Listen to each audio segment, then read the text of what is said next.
একদিন একজন গরিব লোক রাস্তায় 10টি টাকা পেল। সে ভাবতে লাগলো, এই 10 টাকায় কি কেনা যাবে। সারাদিন এই 10টি টাকার চিন্তায় সে সময় নষ্ট করে ফেলল।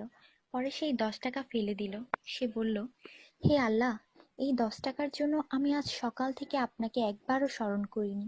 সেই সব লোক আপনাকে কিভাবে স্মরণ করে যাদের লাখ টাকা আছে?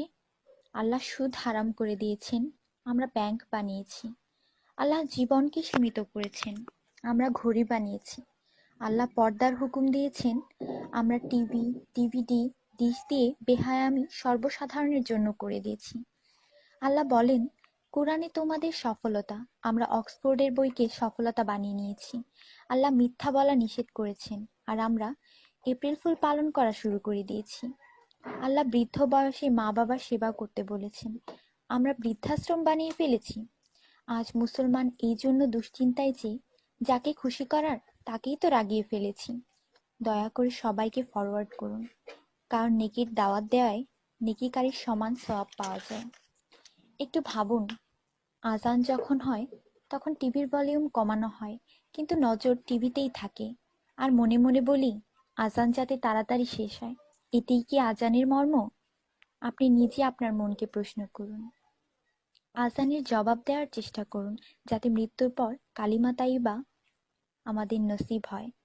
অনুরোধ, এই মেসেজটি সবার কাছে পৌঁছে দিন।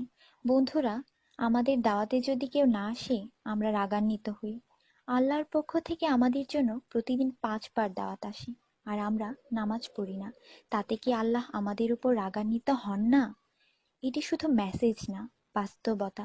দয়া করে নামাজ আদায় করুন এবং অন্যকেও উৎসাহিত করুন। যিনি এই মেসেজ পড়েন তাদের উপর আল্লাহ আরও রহমত দিন, এবং যিনি এই মেসেজ ফরওয়ার্ড করেন তার ভালো ইচ্ছা আল্লাহ পূরণ করুন এবং হিদায়াত করুন। নামাজের চিন্তা করুন, ব্যালেন্সের না। আজান শুনে উঠুন রিংটোনের মতো। কোরআন মনোযোগ দিয়ে পড়ুন, এসএমএস পড়বার মতো। জীবন সবসময় থাকবে না নেটওয়ার্কের মতো। নামাজ ত্যাগ করা মানে আল্লাহকে রাগান্বিত করা। ফজর 6 মিনিট, জোহর 15 মিনিট, আসর 8 মিনিট, মাগরিব 10 মিনিট, এশা 18 মিনিট, মোট 57 মিনিট। 80% লোক এই মেসেজ ফরওয়ার্ড করে না। দয়া করে আপনি করুন। আল্লাহ সবার মঙ্গল করুন। আমিন।